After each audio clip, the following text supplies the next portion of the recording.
Start करते हैं इसको। तो लास्ट क्लास में टाइप 7 हो गया था हमारा।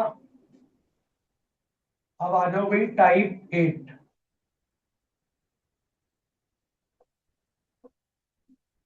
देखो टाइप 8 में हम सीखेंगे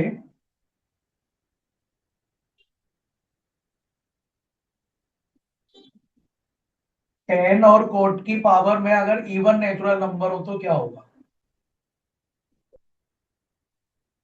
है ना। तुम लोग अभी नोट मत करो, मैं वीडियो भेज दूंगा तो नोट्स प्रॉपर बना लेना इसकी। 10 हो या कोट हो, अगर इनकी इवन पावर होगी, जैसे कोट स्क्वायर एक्स हो, कोट की पावर 4x हो, कोट की पावर 6x हो, तो इस टाइप का कोई भी क्वेश्चन हो आपका हो जाएगा। इसमें कुछ नहीं करना होता, इसकी ट्रिक भी वही है भाई के अप्लाई, वो जो आइडेंटिटी होती है ना वो अप्लाई कर दो बस। 10 स्क्वायर के प्लेस पे लिखना होगा आपको सेक स्क्वायर एक्स माइनस 1, और अगर कोट का क्वेश्चन है तो इसके प्लेस पे लिखना होगा कोसिक स्क्वायर एक्स माइनस 1। ठीक है, बेसिक आइडेंटिटी है ये। अब कुछ एग्जांपल करते हैं। देखो सबसे पहले 10 स्क्वायर एक्स है, तो जो इंटीग्रेशन के बेसिक फॉर्मूले हैं ये हमारी टिप्स पे होने चाहिए भी। अब तुमने देखा होगा कि ट्रिग्नोमेट्री के मैंने आपको 10 फॉर्मूले बताए थे। 10 फॉर्मूलों में केवल स्क्वायर किसके ऊपर था, स्क्वायर था सेक स्क्वायर का बस। एक इसका इंटीग्रेशन था और एक कोसिक स्क्वायर का इंटीग्रेशन था। तो सेक स्क्वायर का इंटीग्रेशन 10x होता है और कोसिक स्क्वायर का माइनस कोटेक्स होता है। तो स्क्वायर वाले फॉर्मूलों में केवल दो के स्क्वायर होते हैं हमारे पास। तो अब देखो मुझे पता है कि भाई मैं सेक स्क्वायर एक्स का इंटीग्रेशन कर सकता हूं, तो 10 स्क्वायर को आप सेक स्क्वायर में बदल दो। आइडेंटिटी से बदल दिया, अब दोनों का अलग अलग कर दो। सेक स्क्वायर एक्स का इंटीग्रेशन हो गया 10x और माइनस 1 का x हो गया प्लस c। ठीक है, तो ये तो हमारा हो गया इवन पावर हो, है ना। तो 10 स्क्वायर का बहुत इजीली कर दिया हमने, की पावर 4x का। चलो अब क्या करते हैं, 10 की बजाय कोट ले लो, कोट की पावर 4x। तो भाई आइडेंटिटी तो इसमें यूज करनी है, तो मैं काम करता हूं, एक मैंने कोट स्क्वायर ले लिया यहाँ पर dx के साथ, और यहां पर जो कोट स्क्वायर था ना, जो यहाँ पर कोट स्क्वायर था उसमें मैंने आइडेंटिटी लगाकर कोसिक स्क्वायर में बदल दिया।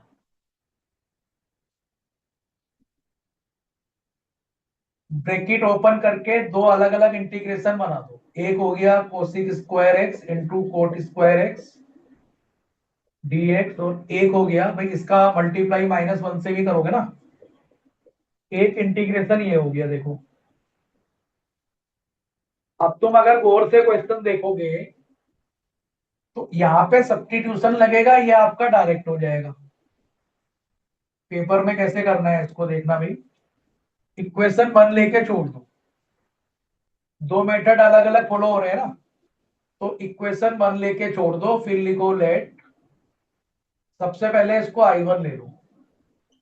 अगर आपको एग्जाम में फुल मार्क्स चाहिए ना, कि एक भी नंबर नहीं कटे, 100/100, एक एक स्टेप्स को चूज करना पड़ेगा। अब इसमें गौर से बताओ भाई हमें टी किसको लेट करना चाहिए। हाँ, कोटेक्स का डिफरेंशिएशन होता है माइनस कोसिक स्क्वायर एक्स। देखो इंटीग्रेशन तुम लोग जब ही सीख पाओगे, इंटीग्रेशन सीखने का महामंत्र क्या है, डिफरेंशिएशन और इंटीग्रेशन के फॉर्मूले टिप्स पे होने चाहिए, सोचना नहीं है बिल्कुल भी। इंटीग्रेशन और डिफरेंशिएशन के फॉर्मूले टिप्स पे होने चाहिए। तो मेरे दिमाग में आ गया कि भाई कोटेक्स का डिफरेंशिएशन कोसिक स्क्वायर एक्स होता है, तो सब्स्टिट्यूशन लग गया ना, ये रहा कोसिक स्क्वायर, है ना। तो सीधी सी बात है इसमें लेट कोटेक्स को टी ले लो, differentiate both side with respect to X, we will get minus cosec square X D X equal to D T. अब बोर्ड पे देखना भी, कोसिक स्क्वायर और डीएक्स के प्लेस पर ये माइनस इधर आ जाएगा, देखो ये माइनस को इधर लेकर आ जाओगे तो माइनस dt हो जाएगा। तो ये जो एक लाइन देख रहे हो इसके प्लेस पे मैंने रख दिया माइनस dt, और ये जो हमने यहाँ पे लेट किया था कोटेक्स को t, तो यहाँ पे t डाल दो, तो ये हो गया T square minus dt। Minus का साइन बाहर ले लो, टी स्क्वायर dt, और इसका फॉर्मूला सबको मालूम ही होता है भाई, है ना, प्लस C1 ले लो, टी की वैल्यू पुट कर दो, कोट एक्स आ जाएगा, तो coat cube x plus C1। ये तो हमने I1 फाइंड कर दिया। अब ये ले लो बच्चों I2, थोड़ा ना गैप दे देना है, जैसे जब I1 की आपने वर्किंग कर ली तो 2 लाइन का गैप दे दो। Let I2 equal to cot square x dx। अब कोट स्क्वायर को आप आइडेंटिटी लगाकर कोसिक स्क्वायर में बदल दो, क्योंकि इंटीग्रेशन कोसिक स्क्वायर का होता है। कोसिक स्क्वायर का हो जाएगा माइनस कोटेक्स, और -1 का हो जाएगा माइनस एक्स प्लस C2। अब भाई I1 और I2 की वैल्यू इक्वेशन 1 में डाल दो। अब यहां लिख दो फ्रॉम 1 I इक्वल टू, ये I1 लिया था आपने, है ना, I1 की तो वैल्यू ये आ गई, ये I1 हो गया -1/3 कोट क्यूब एक्स,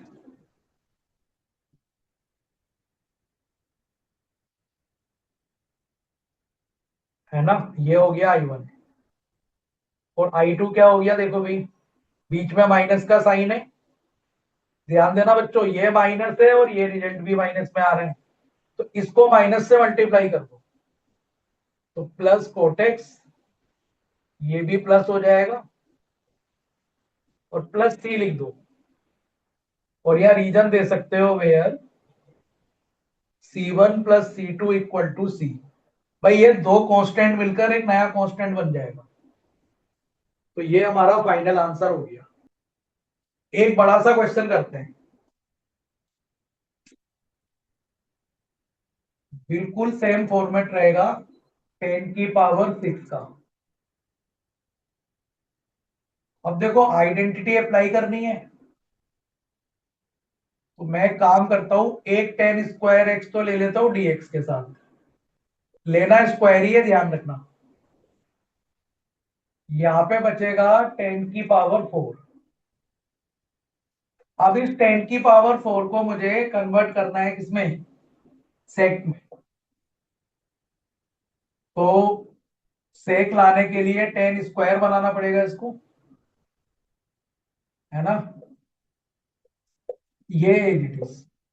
अब यहां लगा दो आइडेंटिटी, तो ये बन गया sec square x -1 whole square, 10 square x dx as it is. अब a minus B whole square का फॉर्मूला यूज करके इसको ओपन कर दो,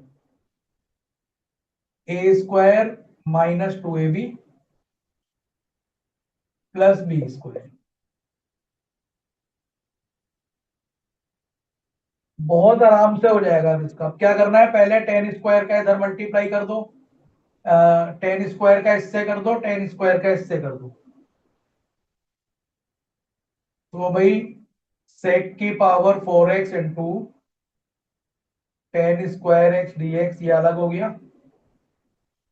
-2 sec square x 10 square x dx, ये अलग हो गया, और 1 को 10 स्क्वायर से मल्टीप्लाई करके इसको सेपरेट कर दो। अब तुम खुद सोचो कितना इजी हो गया। इसको I1 ले लो, इसको I2 ले लो, इसको I3 ले लो, तो मैं अभी फिलहाल इसको इक्वेशन 1 लेके छोड़ देता हूँ। I1 I2 I3 की हेल्प से करोगे तो एग्जाम में फुल मार्क्स मिल जाएंगे। एग्जामिनर को बिल्कुल मौका नहीं देना है कि किसी स्टेप पे आपका मार्क्स कटे, आधा नंबर भी नहीं कटना चाहिए। अब लिखो लेट I1 इक्वल टू, अब दिमाग लगाओ कि भाई इसको हम कैसे करेंगे इंटीग्रेट। अब एक चीज देखो, sec x का डिफरेंशिएशन होता है sec x tan x, बात नहीं बनती हुई दिख रही है, लेकिन tan x का होता है sec स्क्वायर x। तो अगर मैं tan x को t लेट करूंगा, इसका डिफरेंशिएशन हो जाएगा sec स्क्वायर x। तो इसमें ना एक sec स्क्वायर x में dx के साथ रख देता हूं। देखो मैंने क्या किया, sec की पावर 4 में से स्क्वायर निकालकर dx के साथ रख दिया। ये वाला tan square as it is, है ना, और यहाँ पे बचेगा sec स्क्वायर। तो जो बच्चों यहाँ पर sec स्क्वायर बच रहा है उसको मैंने tan स्क्वायर में कन्वर्ट कर दिया आइडेंटिटी यूज करके। अब देख रहे हो सब्स्टिट्यूशन यूज हो गया। अब tan x को t ले लो तो ये आपको dt आ जाएगा यहाँ पर। अब लिखो लेट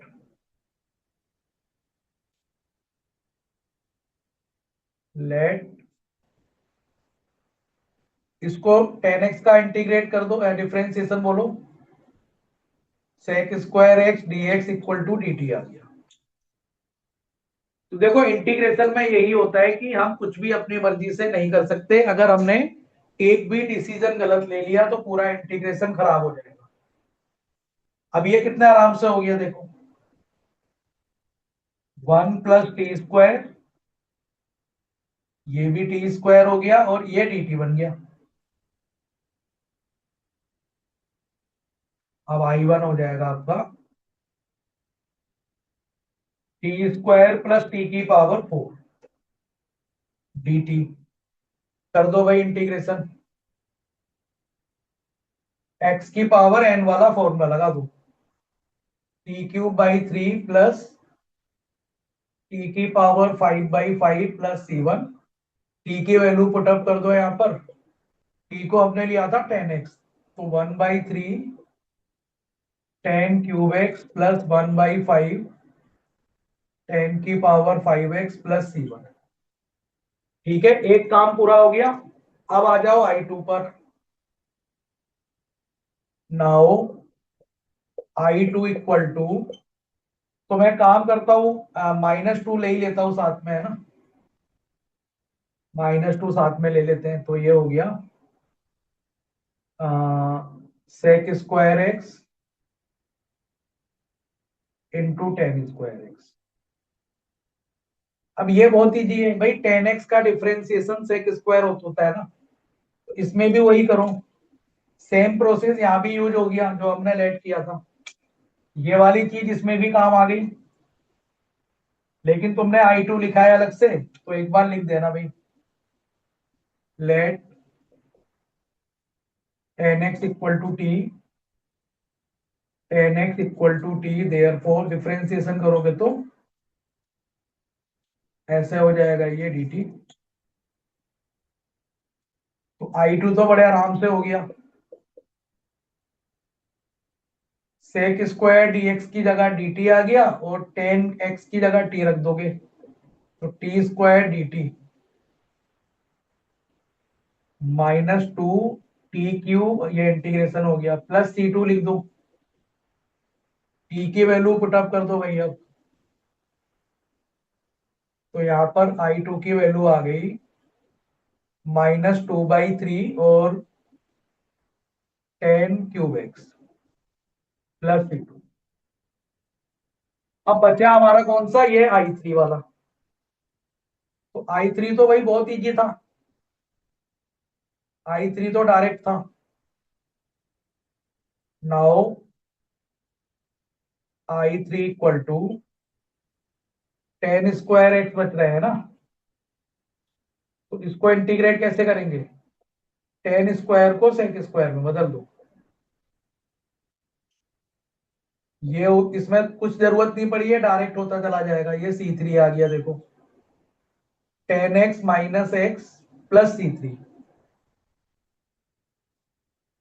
ठीक है, तो ये हमारे I1 I2 I3 सबकी वैल्यू आ गई।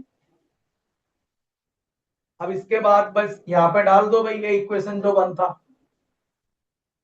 अपना लिख लेना बढ़िया से, है ना। अब लिखो फ्रॉम इक्वेशन वन, या ऐसे लिख दो, put I1 I2 and I3 in equation one.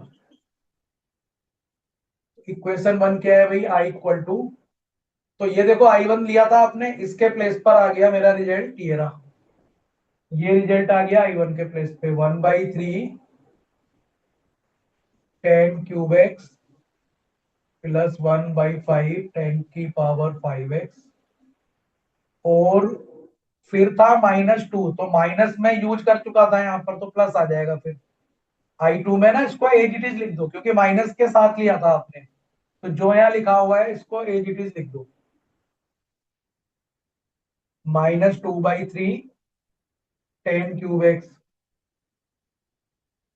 और इसके बाद फिर I3 का रिजल्ट ये आया था, और बीच में क्या था यहाँ पर प्लस, तो प्लस के साथ ये लिख दो पूरा। तो ये आ गया 10x minus X plus C लिख दो, और वो नोट भी लिख सकते हो, where C equal to C1 plus C2 plus C3।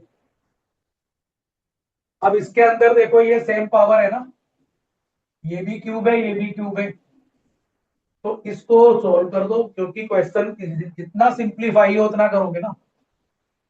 Question को हमेशा सिंप्लीफाइड वे में ले जाना है जहां तक हो रहा है। तो भाई ये दोनों सॉल्व करो, एलसीएम सेम है 1/3, तो -1/3 आ गया, -1/3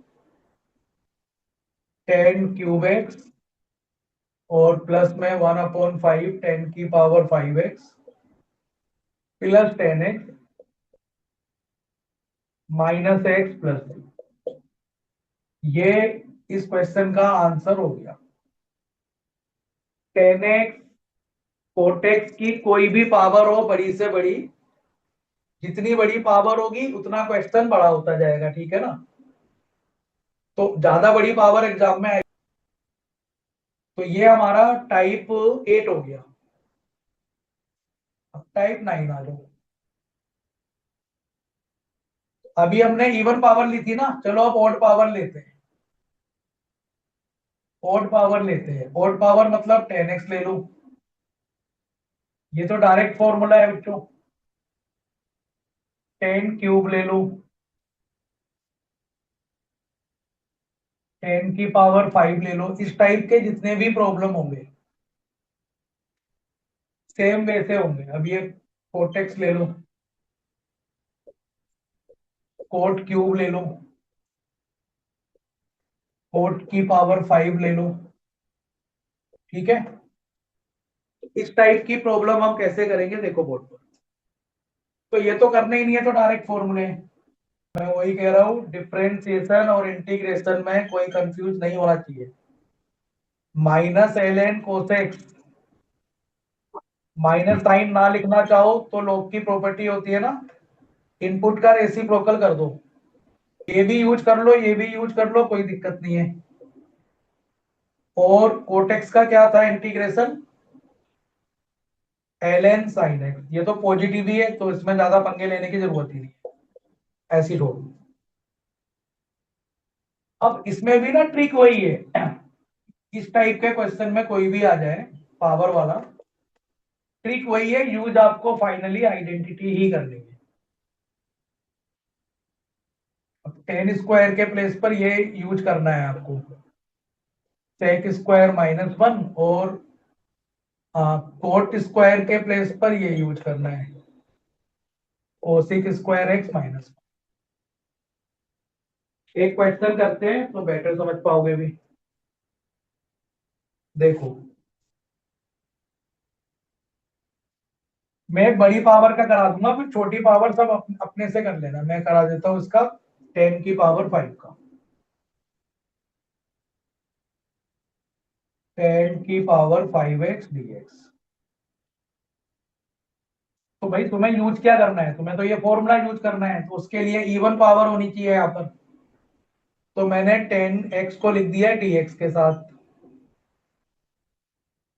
यहाँ पे बचा 10 की पावर 4। आइडेंटिटी लगाने के लिए स्क्वायर चाहिए, और जो पावर 4 थी एक 2 यहाँ लिख दिया। ये 10 की पावर 4 ये रहा, और इसका 10x ये रहा। कोई प्रॉब्लम नहीं है। 10 स्क्वायर को बदल दिया सेक में, sec square x -1 whole square. 10x dx as it is साथ में रखना है। ये a - b होल स्क्वायर की आइडेंटिटी लगा के ब्रैकेट खोल दो, है ना, ये आ जाएगा देखो। अब इसके बाद क्या करो तुम लोग, अलग अलग ब्रैकेट खोल दो सारे, सेपरेट भी कर दो। ये हो गया 10 की पावर 4, और इसका 10x से मल्टीप्लाई कर दो। सेक की पावर 4 को 10x से मल्टीप्लाई, ये अलग कर दो। ऐसे ही इसका मल्टीप्लाई इससे कर दो, -2 कांस्टेंट है बाहर ले लो। सेक स्क्वायर एक्स 10x हो गया, और सबसे लास्ट में बचेगा 10x। ये तो डायरेक्ट फॉर्मूला हो गया, यहाँ पे सब्स्टिट्यूशन की जरूरत नहीं पड़ेगी। अब इसमें देखो एक आसान तरीका क्या है, गौर से समझना अभी बच्चों, क्या करना है इसके बाद। देखो भाई अंशप्रीत, सेक एक्स का डिफरेंशिएशन क्या होता है बोलो। तो sec x tan sec x tan सेक x। एक्स 10x होता है। अगर मैं एक सेक को यहाँ पे रख दूं तो मेरा काम बन जाएगा ना। बोर्ड पे देखना, एक सेक एक्स में रख देता हूं इसके साथ, सेक एक्स 10x। यहाँ पे बचा सेक क्यूब। अब ये चीज आसान है ना, हालांकि इसको अगर मैं 10 में कन्वर्ट भी कर दूंगा तब भी हो जाएगा, लेकिन ये सबसे इजी है। सेक एक्स को टी ले लो, सेक एक्स 10x मिल गया मुझे। तो वो sec क्यूब होगा ना क्यूब हो जाएगा, ये सही बोल रहे हो भाई। ऐसे ही यहाँ भी कर दो, तो ये दोनों एक ही तरीके से हो जाएंगे। देखो एक सेक तो इसके साथ में ले लो, एक सेक एक्स यहाँ रहने दो, ये लो। और इसमें कुछ करने की जरूरत नहीं है, तो इसका तो मैं डायरेक्ट लगा देता हूँ। ये तो हो ही गया माइनस या plus L N sec x, लिख दो इसको एल एन सेक एक्स। और एक कांस्टेंट जरूर लिखना है भाई, C1, ये ध्यान रखना। जब भी इंटीग्रेशन करो, जितने भी कांस्टेंट आए ना लिखते जाओ, C1 C2 C3, फिर बाद में सबको C बना देंगे। अब इस लाइन के बाद क्या करना है देखो, इस लाइन के बाद क्या करेंगे, सेक एक्स को टी लेट कर लो, सेक एक्स को टी लेट कर लो। देखो late sec x equal to t, differentiate both sides with respect to x, we get sec x tan x dx equal to dt.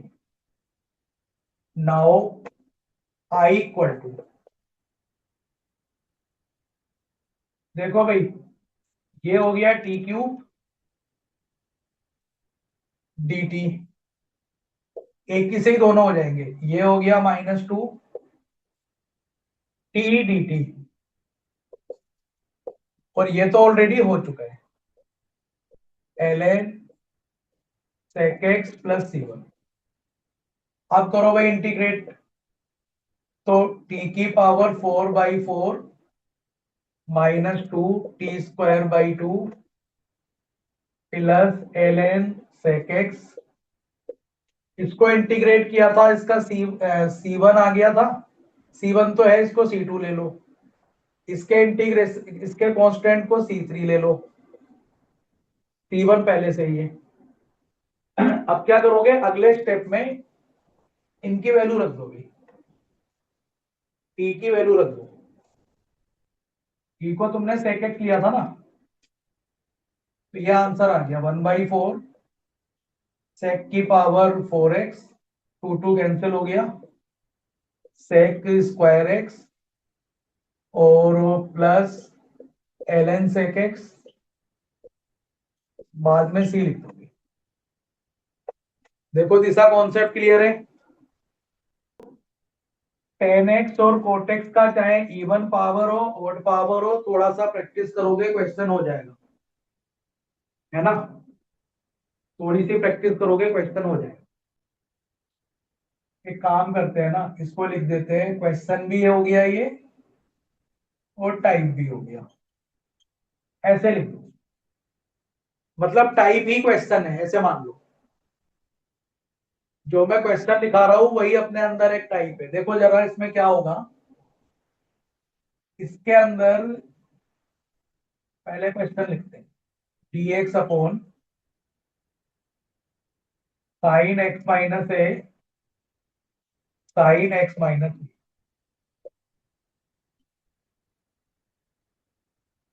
ये लीनियर एंगल होने चाहिए। X plus ए भी हो सकता है, एक्स प्लस बी भी हो सकता है, x minus A x plus B, कुछ भी हो, कोई प्रॉब्लम नहीं है। लेकिन ये समझना है या तो दोनों साइन के होंगे या दोनों कोस के होंगे। ये क्वेश्चन भी बोर्ड में बहुत आता है भाई, ध्यान देना भी।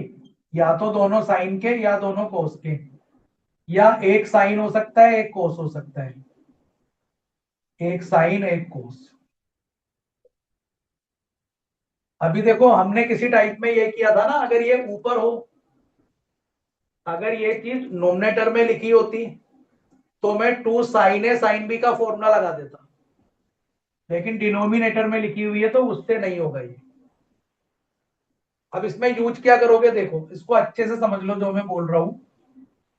जो बोल रहा हूं ना उस पर ध्यान देना है भाई। डिनोमिनेटर तो हमने लिख दिया एज इट इज, डिनोमिनेटर हमने लिख दिया एज इट इज। जब दोनों साइन होंगे या दोनों कोस होंगे तो मुझे नोमिनेटर में यहाँ पे कोस लिख देना है अभी। Sine A cos B, sorry sorry sine लिख देना है। जब दोनों ट्रिग्नोमेट्री रेशियो सेम होंगे तो साइन लिख दिया। अब देखो ये जो एंगल है ना,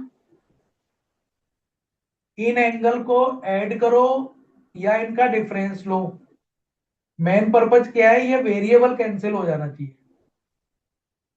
मतलब ये जो इनकी आइडेंटिटी जो लिखी हुई है ना, ये as it is x minus A, x minus A maintain रहे, एक्स माइनस बी भी मेंटेन रहे। और कुछ ऐसा करो कि जब ब्रैकेट खोलो तो वेरिएबल कैंसिल हो जाए। अगर मैं ऐसे लिखता हूं इसको, देखो एक्स माइनस ए माइनस एक्स माइनस बी। अब मैं क्या करना चाह रहा हूं, मैंने एंगल को चेंज नहीं किया। जिस फॉर्मेट में एंगल लिखा था ना, साइन के साथ एक्स माइनस ए, यहां भी मैंने एक्स माइनस ए मेंटेन रखा। साइन के साथ एक्स माइनस बी लिखा था, इसको भी एज इट इज रखा। लेकिन इससे फायदा क्या हुआ, जब ये ब्रैकेट खोलोगे तो minus A plus B, minus X plus B, minus X और प्लस एक्स कैंसिल हो जाएगा, साइन के साथ आ जाएगा बी माइनस ए। क्योंकि देखो बच्चों वेरिएबल नहीं है नोमिनेटर में, नोमिनेटर में आ रहा है साइन बी माइनस ए। तो ये तो मैंने फिजूल में लिखा था ना, इसको तो बैलेंस करना पड़ेगा भी, क्योंकि आपका क्वेश्चन में यहाँ पे वन लिखा हुआ था। तो अगर मैं यहाँ पर ऐसे कर दू, one upon sine B minus A, तो भाई ये भी साइन बी माइनस है, ये भी साइन बी माइनस है, आपस में कैंसिल हो गए। एक्सप्रेशन यहाँ पे लिखा हुआ है। हाँ ये कितना है, साइन दोनों कैंसिल हो गए ना, ये वाला इससे कैंसिल हो, नीचे वाला साइन बी माइनस से आया कहां से। दी ऊपर वाला। इधर देखो, इधर देखो, यहाँ पे लिखा हुआ है कोई चीज है मेरे पास, वन अपॉन फाइव है। अब मैंने क्या किया, वन के साथ यहाँ पे 11 लिख दिया।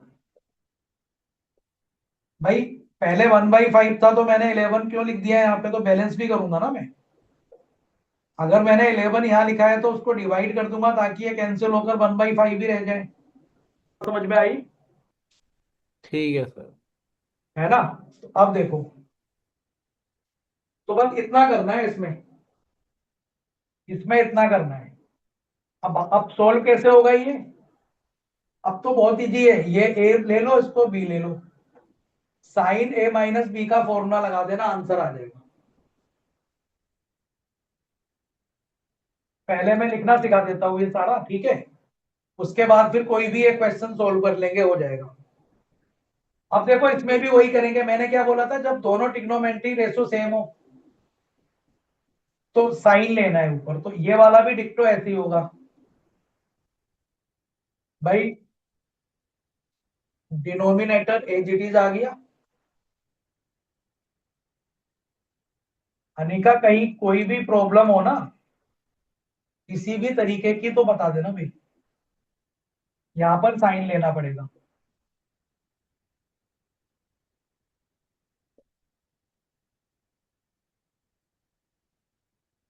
अब ये यहाँ पे फालतू लिखा था ना, तो इसको फिर बैलेंस भी करना होगा। चलो, मैंने क्या बोला था, दोनों ट्रिग्नोमेट्री रेशियो सेम है, साइन साइन और कोस कोस, ऊपर साइन लेना है।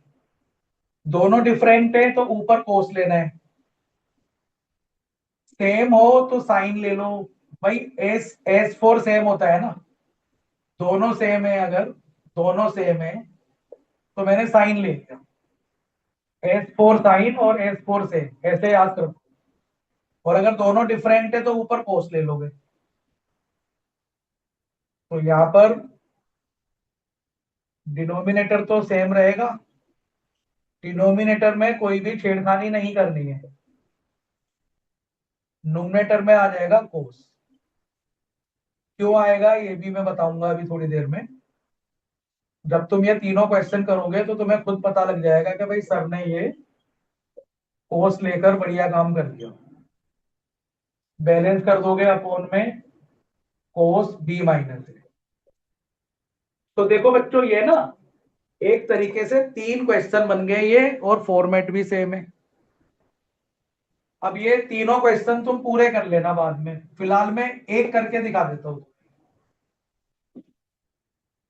देखो अब एक क्वेश्चन मैं करके दिखा देता हूं। देखो भाई,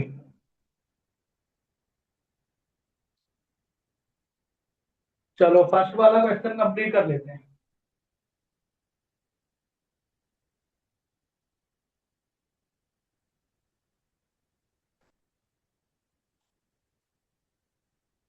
इसी को बच्चों सॉल्व करते हैं आगे, ठीक है? इक्वल टू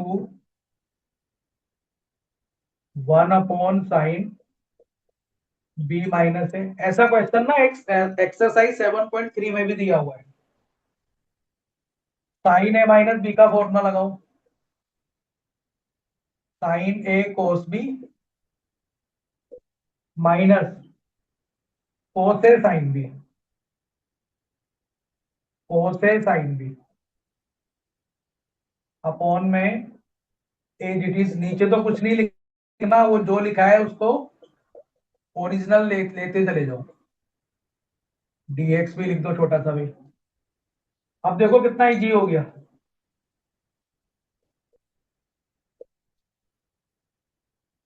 इसको इससे डिवाइड करोगे भाई, दोनों को स्प्लिट कर दो, दिस अपॉन दिस और दिस अपॉन दिस। तो देखो भाई दिशा, जब इसको इससे डिवाइड करोगे तो क्या कटेगा, साइन वाले टर्म कैंसिल हो जाएंगे, कोस अपॉन साइन हो जाएगा cot, cot x minus B. फिर यह माइनस आ गया, इसको इससे डिवाइड करोगे, साइन साइन कट जाएंगे, कोस अपॉन साइन हो जाएगा कोट, एक कोट एक्स माइनस बी आ गया और एक कोट एक्स माइनस ए आ गया। अब तो कोई प्रॉब्लम ही नहीं है, कोट एक्स का हमें मालूम है इंटीग्रेशन log साइन एक्स होता है भी।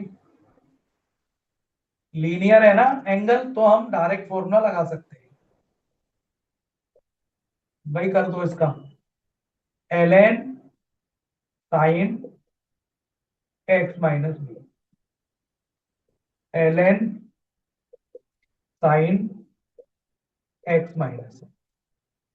आंसर को यहां भी छोड़ सकते हो और log की प्रॉपर्टी भी लगा सकते हो, माइनस वाला डिवाइड हो जाता है ना log में, log की प्रॉपर्टी भी लगा सकते हो। देखो ln sine x minus B upon sine x minus A. भाई कई बार अगर आ जाए ना, मतलब कोई क्वेश्चन आ जाए प्रूफ करो कुछ करो, तो ये सारे कन्वर्जन हमें आने चाहिए। हालांकि जब कुछ भी नहीं करना होगा तो आंसर यहाँ भी छोड़ा जा सकता है, यहाँ भी छोड़ा जा सकता है, लेकिन पता होना चाहिए कि ये क्यों है और यहाँ से यहाँ पर कैसे आ सकते हैं। तो वो जो तीन क्वेश्चन थे ना, वो जो तीन क्वेश्चन थे उनमें से मैंने एक क्वेश्चन करा दिया। इसमें मेन बात बस वही है, सबसे ज्यादा कंफ्यूजन कहाँ होती है, जब दोनों ट्रिग्नोमेट्री रेशियो सेम है तो यहाँ पे साइन लेना है, साइन साइन होगा जब भी साइन लेना है, कोस कोस होगा जब भी साइन लेना है। लेकिन अगर ये डिफरेंट होंगे साइन कोस, तो ऊपर फिर आपको कोस लेना है, क्योंकि भाई ये इंपॉर्टेंट फॉर्मेट है ना। इसको अच्छे से पढ़ लो कि बोलो नहीं। चलो एक और मैं करा,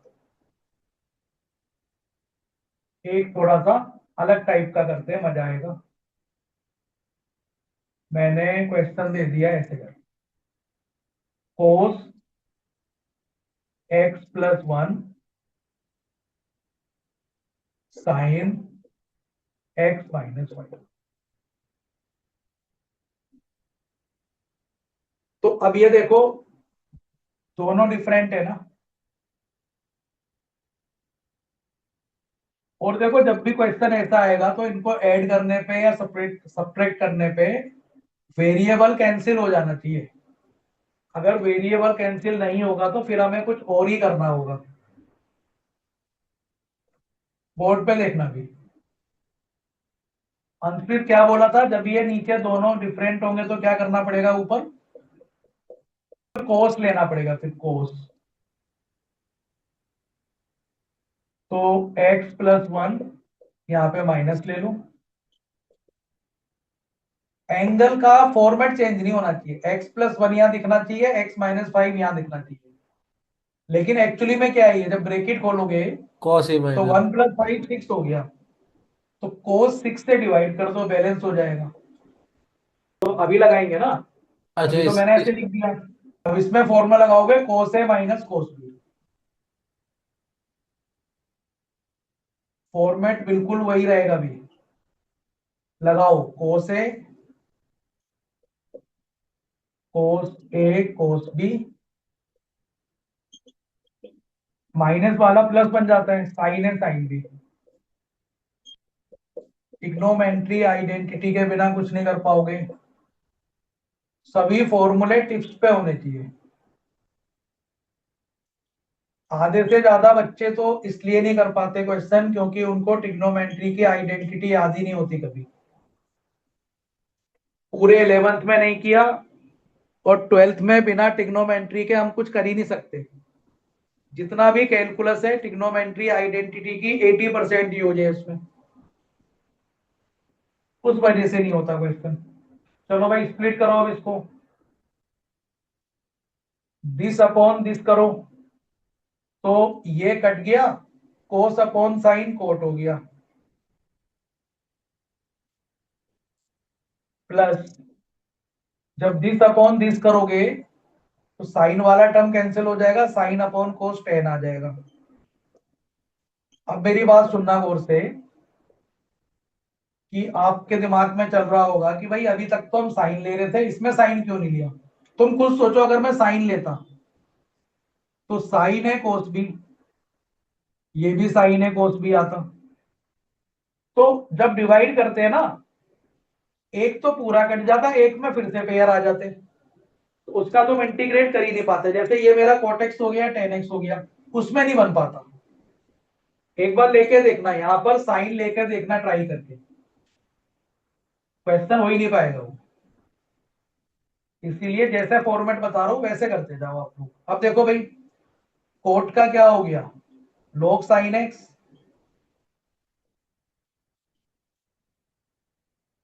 और टेन का होता है एल एन कोस एक्स। सेक लिख दो, क्योंकि मैंने, चलो साइन लिखा है तो कोस ले लो, कोई नहीं, बाहर माइनस ले लिए, सेक भी ले सकते हो।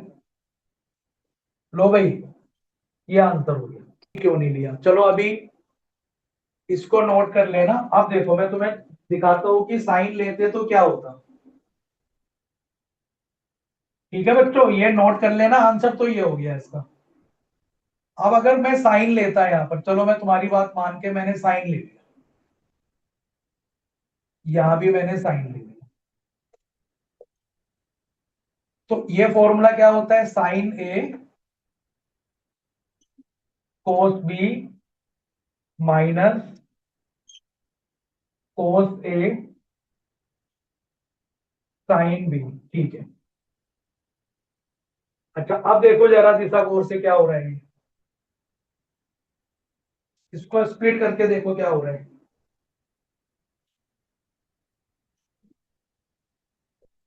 जब दिस अपॉन दिस करोगे, tan x+1 और एक आ गया कोट x-5। यहां पे क्या हुआ, ये इंटीग्रेशन अलग अलग ले लो, यहां पर क्या होगा देखो, हाँ कोस, और ये कट के, ये तो चलो वन, ये तो बढ़िया हो गया, लेकिन यहां तो फंस गए ना, अब इसको इंटीग्रेट कैसे करें। किसी के पास इसको इंटीग्रेट करने का कोई मेथड है क्या, बोलो। यहां फंस जाएंगे 100%, एंगल भी अलग है देख लो भाई, साइन को उसमें बदलोगे तो और डिफिकल्ट लगेगा देखने में, ये अपॉन ये तो और भी डिफिकल्ट लगेगा। तो इसीलिए जब तक यहाँ पे कोस नहीं लोगे क्वेश्चन सोल्व नहीं होगा। बोलो बात समझ में आ गई अभी, है ना। वो अपने अंदर 3 क्वेश्चन है, अब और क्वेश्चन देखो इस पर बेस्ड, मतलब फॉर्मेट यही रहेगा, क्वेश्चन का ही लैंग्वेज बदल जाएगी। जैसे मैंने दिया, मैंने यहाँ पे लिखा भाई साइन ए साइन एक्स ले लिया, और नीचे कुछ भी ले लो, साइन x+a ले लिया सपोज। तो तुम्हें लग रहा होगा सर ये तो अलग क्वेश्चन हो गया, अलग नहीं है, देखो जरा मैंने क्या किया था, मैंने डिनोमिनेटर के एंगल को ऊपर लिखने की कोशिश की थी, वही काम मैं यहां भी करने जा रहा हूं, देखना जरा। डिनोमिनेटर को मत, जैसा है वैसे ही लिख दूं। अब इस x+a को मुझे ऊपर बनाने की, भाई साइन तो है ही ऊपर, तो साइन, अब मैं x की जगह लिख रहा हूं x+a, लेकिन यहां माइनस भी तो लेना पड़ेगा। ये देखो, ब्रैकेट खोलो, ए कट गया, साइन एक्स बचा, पहले भी साइन एक्स था अभी भी साइन एक्स। फायदा क्या होगा इससे, भाई ये ए हो गया ये बी हो गया, साइन है माइनस बी का फॉर्मूला, तो sine A cos B minus cos A sine B upon sine x+a। देखो भाई, अब स्प्लिट कर दो अलग अलग, दिस अपॉन दिस करोगे तो साइन वाला टर्म कट गया, कोस ए रह जाएगा, माइनस इसको इससे डिवाइड करोगे तो कोट x+a आएगा, और साइन ए रह जाएगा। अब देखो एक मिस्टेक और होती है बच्चों से, एक मिस्टेक बहुत सिली मिस्टेक होती है, अब इसको ना इंटीग्रेट करने के चक्कर में जोश जोश में बच्चे इसको साइन ए लिख देते हैं, और भाई ये कांस्टेंट है, जो dx का x होता है ना, ये बताता है मुझे वेरिएबल तो x का टर्म होगा, तो ये कांस्टेंट है, ये बाहर आ जाएगा, और dx का इंटीग्रेशन x होता है, इसमें ये कांस्टेंट है, ये बाहर आ जाएगा, और कोट का इंटीग्रेशन log साइन x होता है। ये हो गया आंसर, ठीक है। इस टाइप के जितने भी क्वेश्चन आपको यहाँ पे दिखेंगे, कहीं ना कहीं उसमें यही यूज हो रहा होगा। Visit jeevantclasses.com to explore our courses. Please like, share, and subscribe to the channel. And press the bell icon